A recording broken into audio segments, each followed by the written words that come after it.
Ok. Y entonces seguimos con la parte de control de fuerzas. De acá lo que seguiría es esto de acá, ¿no? Entonces, tenemos lo que sigue, que es esto de acá. Acá está.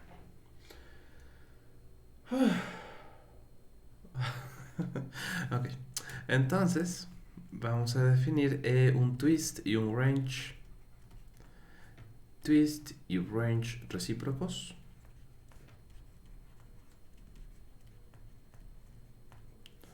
Que van a ser algo más o menos así.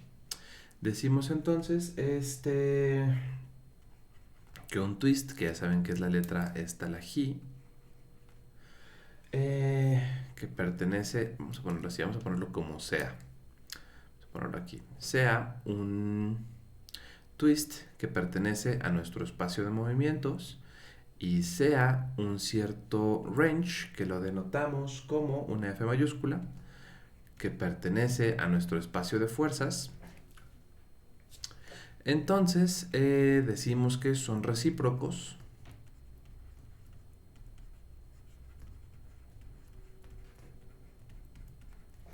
si y solo si tenemos lo siguiente. Tenemos que G transpuesto por F es igual a la velocidad transpuesta por la primera F más el omega t por nuestro n igual a 0, ¿no? Esto de acá, como nota, quiero agregar que esto de acá significa que, si se acuerdan, habíamos definido nuestro G o nuestro twist como nuestro vector de velocidades lineales y angulares, y nosotros habíamos definido nuestro vector de fuerzas, nuestro range, como el vector de fuerzas y normales. Va pues. Esto de acá indicaría entonces que omega transpuesto, perdón, que G transpuesto F no es otra cosa que el producto punto de G con F. Esto sería B por F más omega por N. Visto de manera de producto punto, esto tendría que quedar entonces como BTF más omega TN, ¿no? De manera que al final del día lo que vas a tener es, pues vulgarmente, un producto punto entre estas dos cantidades o entre estos dos arreglos de cantidades, ¿no? Mm,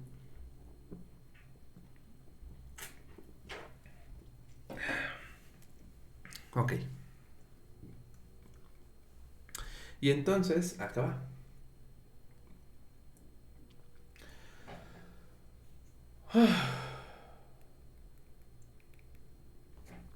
De aquí definimos lo que serían las métricas en SO2 y en SO3. Entonces, aquí va. Toca esto de acá y definimos entonces de este lado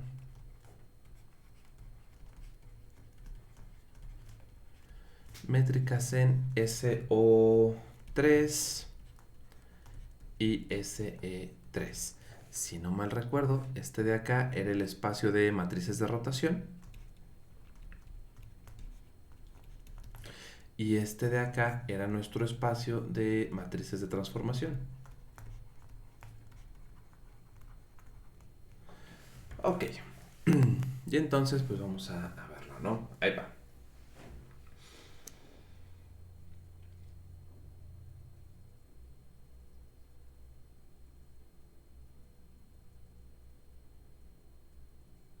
Ok.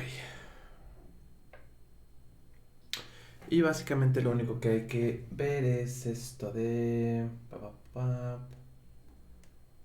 forma de Klein y ya empezamos a restricciones. Ok, y acá terminamos con la parte matemática. Eso es bueno. Ok, y aquí meramente hay que hacer la notación de que nuestro espacio de movimientos M y nuestro espacio de fuerzas F son espacios 6 dimensionales.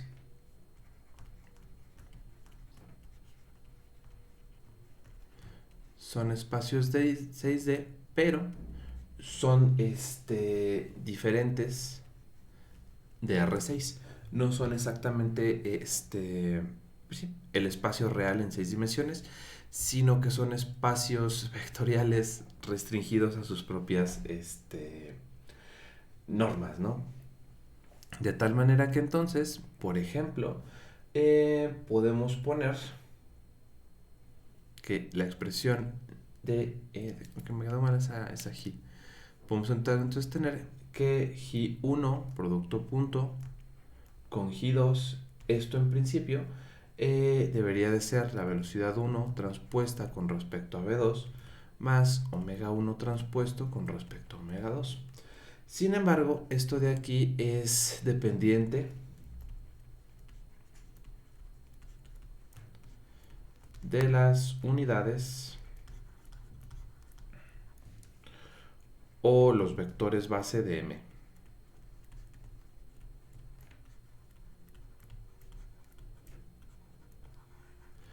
Donde entonces, a pesar de que sean velocidades, no va a ser lo mismo si yo estoy tomando diferentes unidades o si empiezo a mezclar velocidades relativas, es decir, velocidades de un marco de referencia con respecto a otro, entonces tampoco los puedo mezclar directamente. Entonces hay que tener cuidado con, a la hora de hacer productos, procurar que los vectores estén, como siempre, dentro del mismo marco de referencia y claramente que tengan las mismas unidades como toda la vida, ¿no?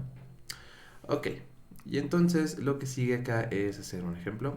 Entonces lo hacemos de este lado y acá va. Dice acá, por ejemplo, vamos a tener un G1 que va a estar dado por una cierta velocidad 1 y una omega 1.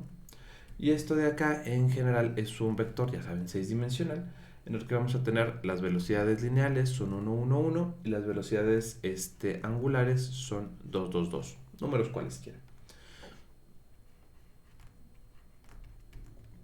Luego voy a tener un G2 que va a tener unas B2 y omega 2.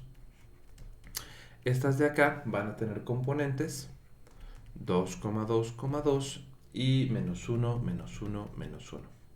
Ahí está. Cuando hacemos esto, entonces aquí va. Vamos a suponer que estas unidades de aquí están en metros sobre segundo. Y estas de acá, las unidades de las velocidades angulares, esto de hecho le debería de poner otro color porque siento que aquí no se ve o no se va a diferenciar bien, se va a quedar ahí muy pegado. El morado está bien.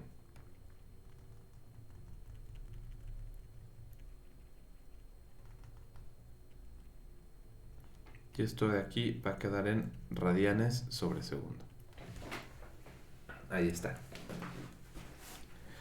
Y entonces acá va.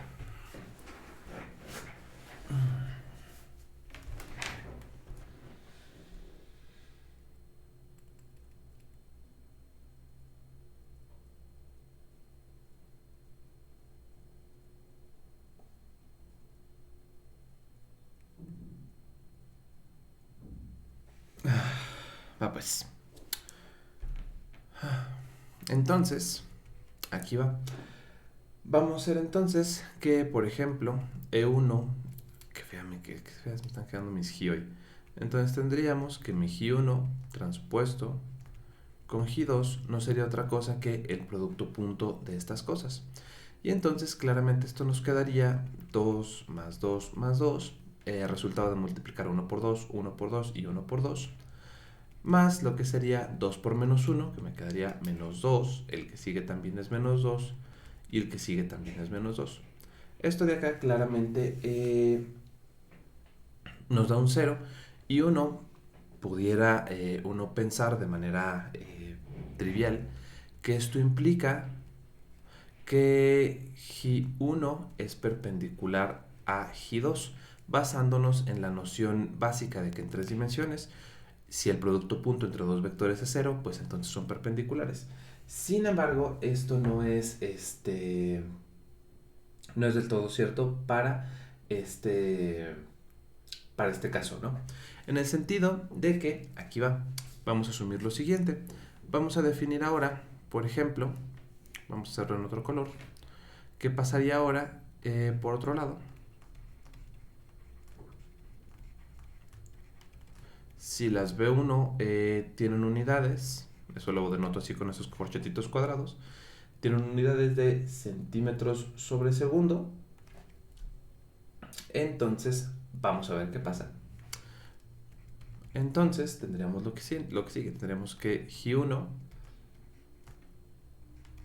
sería 1 por 10 a la 2.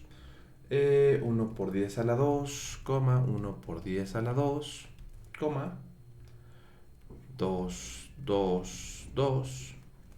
Y que G2 fuera un vector del tipo 2 por 10 a la 2, 2 por 10 a la 2, 2 por 10 a la 2, menos 1, 1, menos 1, menos 1, menos 1.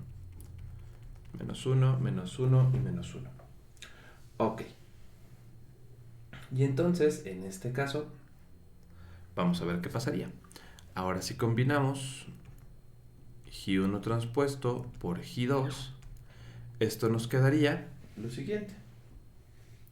Nos quedaría entonces, esto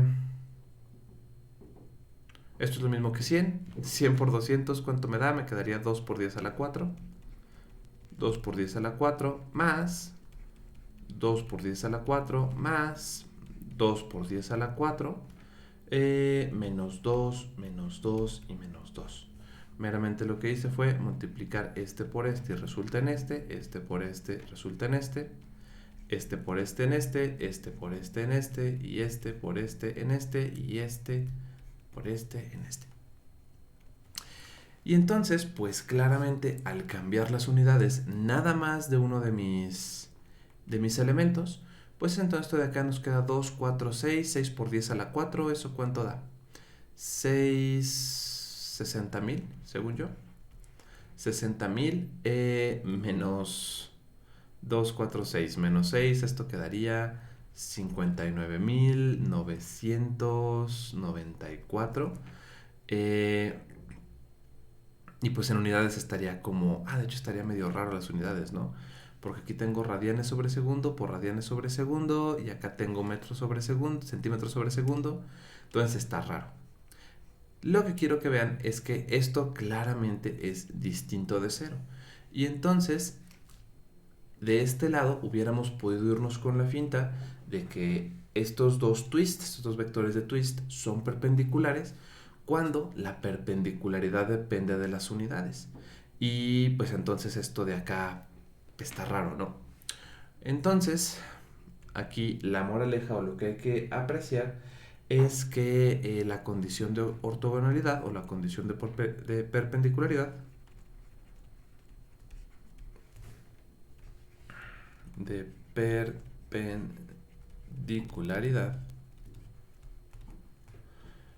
no es significativa o no aplica igual en este espacio. No aplica para los espacios vectoriales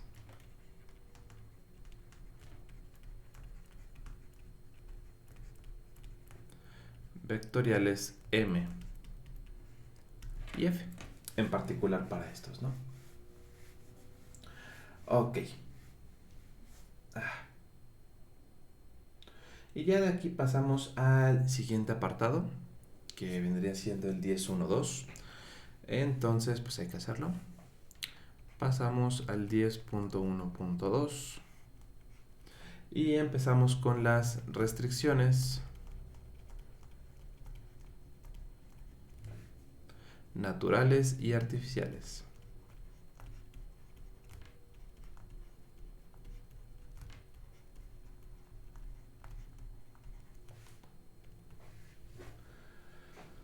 Ok. Ahí va. Va pues. Entonces tenemos que en esta parte vamos a trabajar un poquito con las restricciones naturales que van a ser definidas usando una condición de reciprocidad. Luego vamos a discutir la notación de las restricciones artificiales, las cuales se utilizan para referenciar, ¿cómo decirlo? Como entradas al sistema, pero que sean entradas de movimiento y como de control. Vamos a poner estas restricciones artificiales como de alguna manera no sé, como si fuera un péndulo y le estuvieras dando golpecitos para que el péndulo siguiera oscilando. Y estas cosas, bueno, vamos a ver, a definir esas cosas, ¿no? Entonces, aquí va. Aquí va.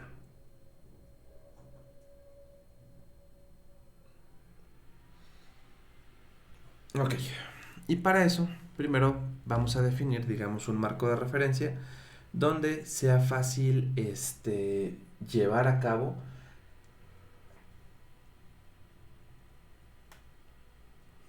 la tarea que tiene que hacer su manipulador. Regularmente va a ser un marco de referencia que va a estar posicionado cómodamente o bien en el objeto sobre el que tienes que trabajar o bien sobre el efector final de nuestro manipulador. Y entonces vamos a tener lo que sigue. Y aquí va. Entonces, esto va en azul. Vamos a definir lo que sigue. Vamos a definir el marco de referencia de restricciones.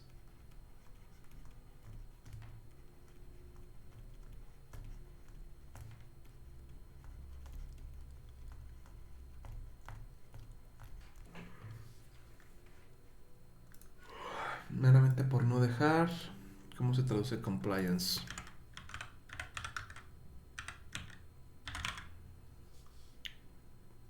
Obediencia y sumisión. Ándale. Ok. También conocido como, also known as, marco de sumisión. Ok. Y de acá, pues vamos a ver cómo funciona esta cosa, ¿no? Básicamente lo vamos a poner de esta manera. Entonces, el marco de referencia de restricciones quedará definido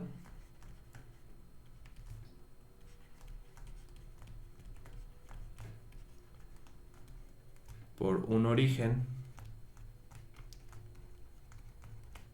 y unos ejes, dados como, por ejemplo, de compliance.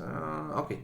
O de compliance. Vamos a ponerlo aquí. Marco de referencia de. Es que compliance no me gusta sumisión. Hay una letra que sea como cumplidor, como. ¿Cómo se dice cuando eres como muy complaciente? Marco de complacencia. Eso me gusta.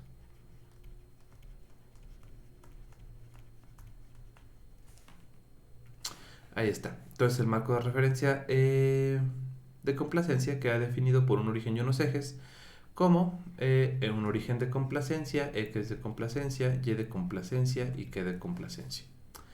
De tal manera que, o tal que en el MRC la tarea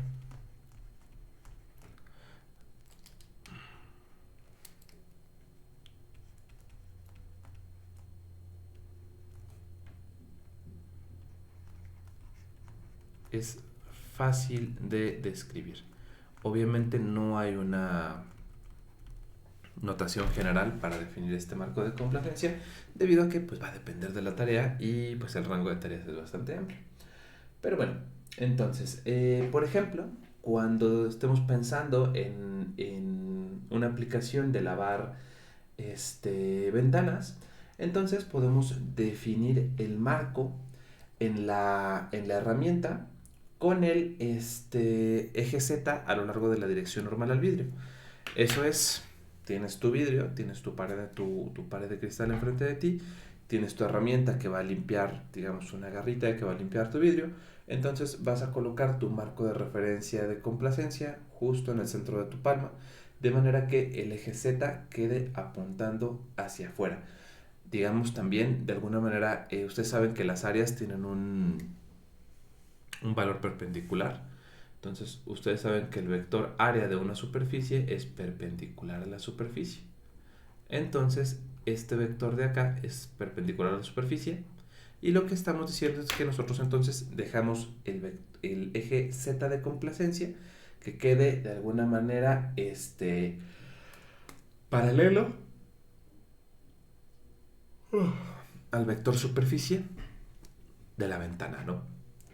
Y ese sería un marco cómodo porque pues nos elimina un grado de libertad que no necesitamos, porque en principio no necesita estarnos moviendo mucho hacia adelante y hacia atrás, sino que solamente se va a tratar de pulir y encerar cual Karate Kid, ¿no?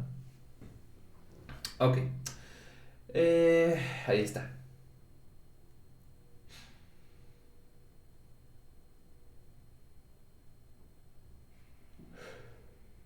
Y entonces tendríamos que la tarea o la especificación de la tarea tendríamos que expresarla en términos de mantener una fuerza constante en la dirección Z de complacencia, de manera que tú sepas pues, exactamente cuánta fuerza está aplicando nuestro vidrio, nuestro manipulador sobre el vidrio, de manera que tú tengas la certeza de que se está limpiando el vidrio, pero que el vidrio no corre no corre riesgo de una ruptura o de algo por el estilo, ¿no? Ok, entonces, acá va. Eso lo tendríamos entonces, de manera que eso nos daría una restricción de posición en la dirección Z de restricción.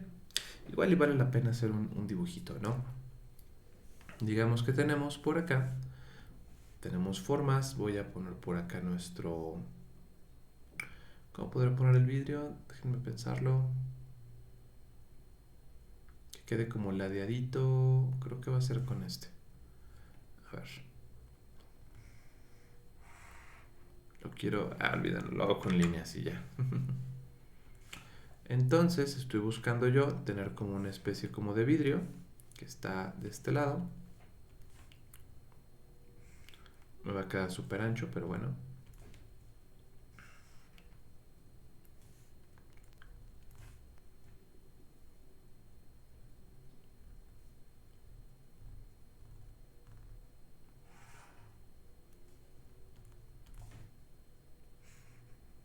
Aquí está nuestro vidriecito.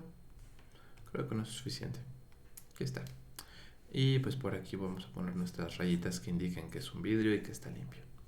Y luego tenemos por acá nuestro manipulador que para que pueda moverse sobre esta superficie, pues vamos a necesitar que el robot sea a lo mejor un manipulador de esta manera, ¿no? Vamos a tener, por ejemplo, que sea a lo mejor un manipulador que puede moverse en esta dirección con una articulación cilíndrica. Pasa para acá, aquí tiene también una articulación de estas de rotaciones. Y a lo mejor por aquí ya es otra... Por aquí ya tiene esto para que rote y a lo mejor aquí tiene una articulación prismática que le permita moverse hacia adelante o hacia atrás. Y aquí está la gomita o la garrita o la telita con la que va a limpiar el vidrio, ¿no? Ok, de esta manera entonces nosotros veríamos que nuestro marco de referencia de complacencia estaría en la herramienta de aquí, de tal manera que entonces yo tendría... mira, puedo poner flechitas, eso va a ser más cómodo. Oh, que la... no queda bien, pero es parte del programa. Ok, esto de aquí hacia acá, tendríamos otro vector hacia acá y tendríamos otro vector que se mueve directamente paralelo a esta línea, ¿no? Ok, entonces tendríamos hacia acá mi z de complacencia y si hacia allá está mi z de complacencia tendríamos que xy da z. Entonces este sería mi x de complacencia y este sería mi y de complacencia. Ese sería nuestro marco de referencia. Y luego lo que haríamos sería nosotros hablar de una restricción en el eje ZC. De manera que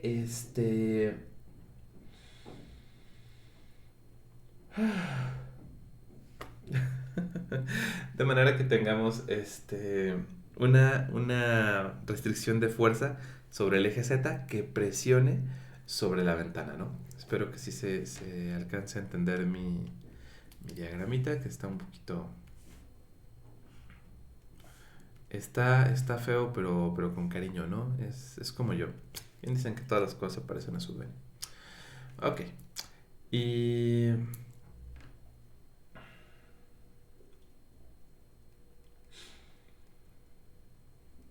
Ok.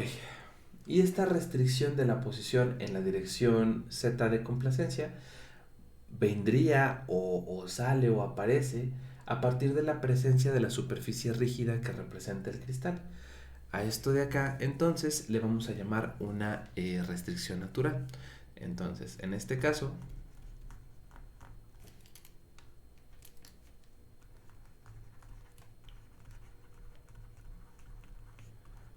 aparece una restricción natural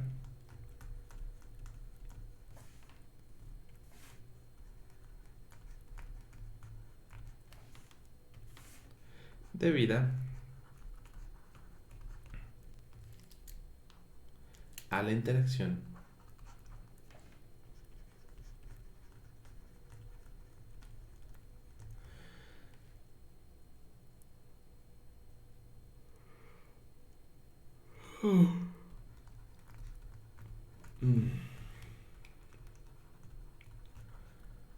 entre la superficie sólida y el actuador. Ok. De manera que entonces la fuerza que el robot ejerce contra la superficie rígida en la dirección de Z de complacencia, este, esté de alguna manera ligada a la superficie, ¿no? Claramente cuando se acabe la ventana, en principio ya no habría ninguna restricción. Ok. Y entonces tenemos que una fuerza que fuera adecuada en la dirección ZZ, entonces ya sería considerada como una restricción artificial, en el sentido de que existe una restricción en la posición de Z, naturalmente debido a una restricción natural en el espacio, llámese el vidrio que no te permite pasar en esa dirección. Sin embargo, tenemos una restricción artificial, vamos a tener también que en este caso aparece una restricción artificial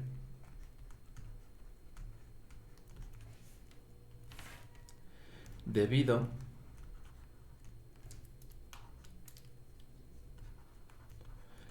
a la magnitud de fuerza, a la magnitud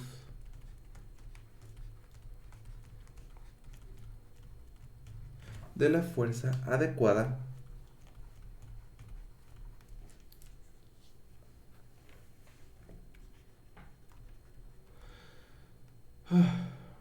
para limpiar el vidrio sin romperlo.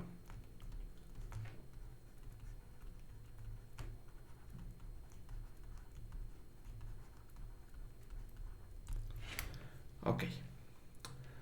Y ya en la siguiente parte vamos a necesitar una figurita y vamos a empezar otra vez con matemáticas, pero creo que eso ya lo vamos a dejar para la siguiente clase. Por esta yo pienso que ya los torturé suficiente, muchachos. No sé si